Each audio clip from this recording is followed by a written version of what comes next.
তোমরা ভালো আছো।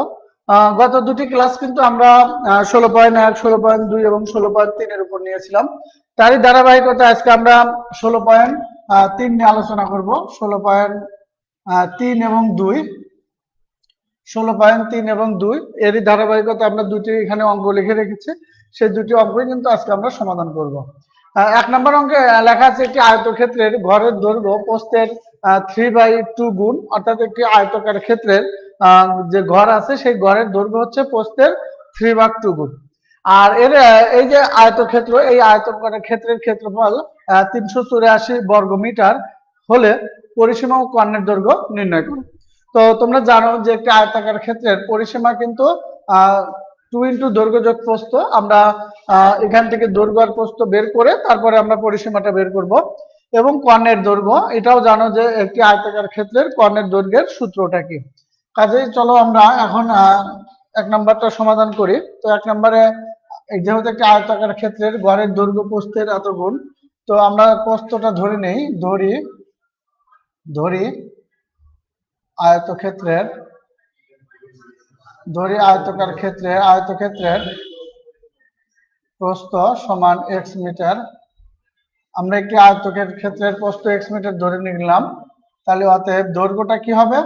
দৈর্ঘ্য যেহেতু প্রস্থের এত গুণ, তাহলে x এর 3/2, তাহলে 3x ডিভাইডেড 2, অর্থাৎ দৈর্ঘ্যটা কত? 3x divided 2। যেহেতু এর ক্ষেত্রফল দেওয়া আছে 384, কাজে এখান থেকেও আমরা ক্ষেত্রফলটা বের করে নেব।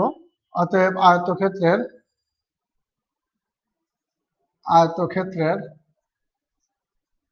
ক্ষেত্রফল সমান এখানে কত?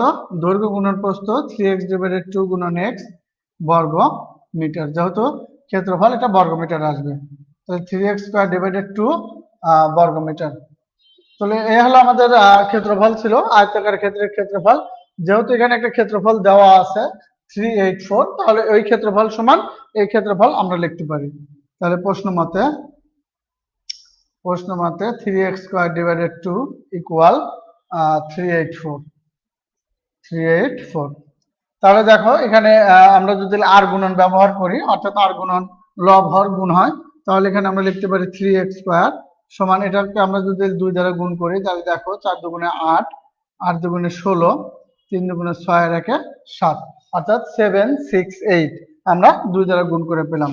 তাহলে বা x স্কয়ার সমান 768, 3 গুণ আকার আছে, এটা কি হয়ে যাবে? ভাগ হয়ে গেল। এর পরবর্তীতে দেখো আমরা যদি 3 দ্বারা এটাকে ভাগ করি তাহলে কত আসে? 3 7 এর মধ্যে 2 বার যায়, তাহলে 1 1 আর 6 কত হয়? 16, তাহলে 3 5 15, তাহলে আরো 1 থাকলো, 1 আর 8 এ কত হয়? 18, তাহলে 3 6 18। আমাদের কত রেজাল্ট আসলো? 256। এটা কার মান আসলো? x স্কয়ারের মান। তো আমরা যদি এখান থেকে x এর মানটা বের করতে চাই, তাহলে স্কয়ার ওই পাশে গেলে কি হয়? আমরা জানি সবাই, এটা রুট হয়ে যায়। তো দেখো x এর মানটা কত বের হলো? 2√256, অর্থাৎ 256। তো 256 কে তোমরা যদি রুট করো তাহলে এটা কিন্তু আসবে হলো আমাদের 14, অর্থাৎ 16 কে রুট করলে 256 হয়। তাহলে আমরা x এর মানটা 16 পেলাম। তাহলে x কি ছিল? x ছিল হলো প্রস্থ। তাহলে আমরা প্রস্থটা কত পেলাম? 16 মিটার। তাহলে আমরা লিখতে পারি অতএব প্রস্থ সমান 16 মিটার। যেহেতু প্রস্থটা 16 পেয়েছি, তাহলে দৈর্ঘ্যটা ছিল 3x ডিভাইডেড 2, তাহলে এখানে আমরা লিখতে পারি দৈর্ঘ্য সমান 3 গুণন x এর মান 16 ভাগ 2 মিটার। তাহলে দেখো এখানে আমরা যদি লিখি 3 গুণন 8 মিটার, 3 24 মিটার। তাহলে আমাদের এই আয়তাকার ক্ষেত্রের দৈর্ঘ্য হলো 24 মিটার আর প্রস্থ হলো 16 মিটার। তাহলে এখানে আমাদের বের করতে বলছিল পরিসীমা। তো পরিসীমার সূত্র আমরা জানি যে 2 ইন্টু দৈর্ঘ্য যোগ প্রস্থ। তাহলে আমরা সূত্রটা লিখে মানগুলো বসিয়ে দেব। তাহলে আমরা লিখতে পারি অতএব আয়তক্ষেত্রের পরিসীমা 2 ইন্টু দৈর্ঘ্য যোগ প্রস্থ। তাহলে দৈর্ঘ্য কত? 24, প্রস্থ কত? 16 মিটার। তাহলে দেখো এখানে 2 গুণন, আমরা যদি এই দুটাকে যোগ করি তাহলে আমাদের কিন্তু আসতেছে 40 মিটার সমান কত? 80 মিটার। তাহলে আমাদের এই আয়তাকার ক্ষেত্রে পরিসীমা হলো 80 মিটার অর্থাৎ 80 মিটার।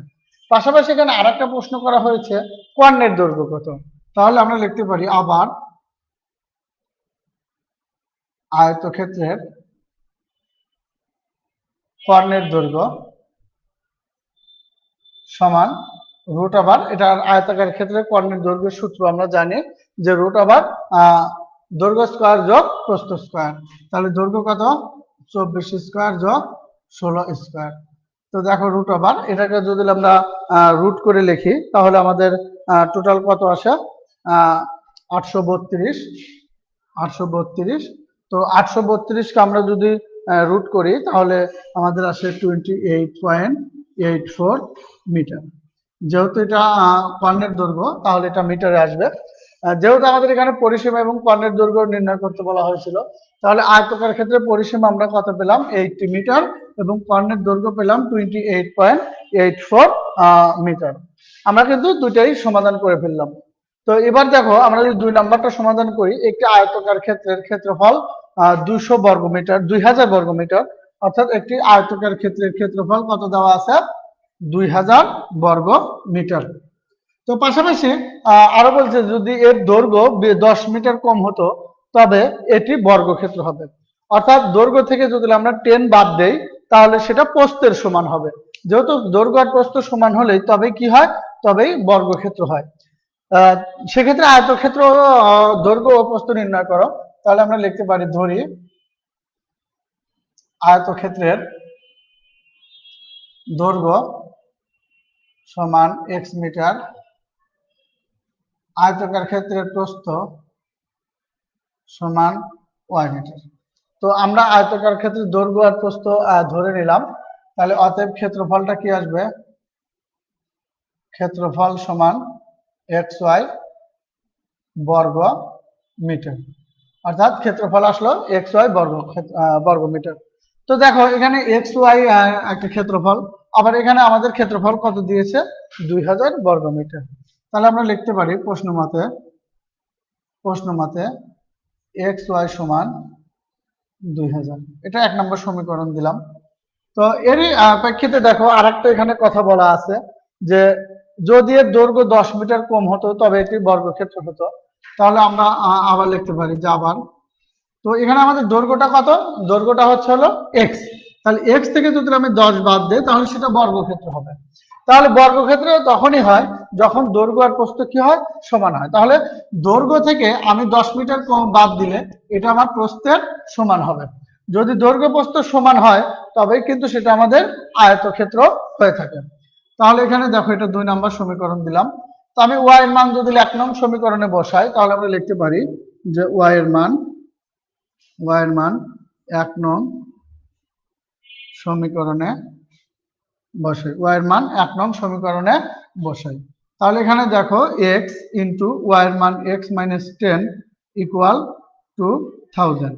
তাহলে বা এখানে আমরা গুণ করলে x আর x গুণ করলে x square minus 10x equal 2000।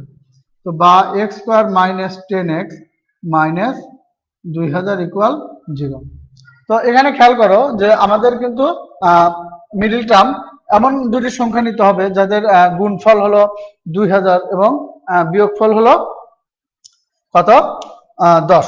তো আমরা দেখো যদি লিখি x square minus 15x plus 40x, তো এখানে 50 থেকে যদি আমরা 40 বাদ দিই তাহলে কিন্তু আমাদের 10 হয়।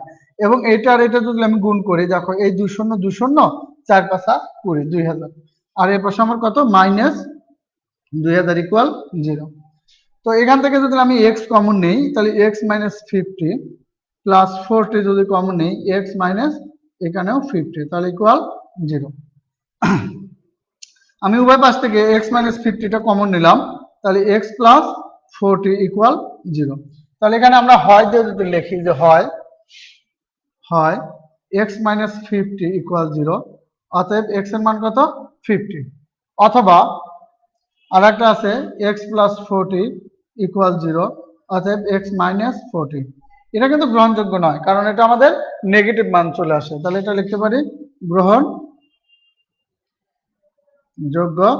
নয়, এটা গ্রহণযোগ্য নয়। তাহলে আমাদের গ্রহণযোগ্য কোনটা?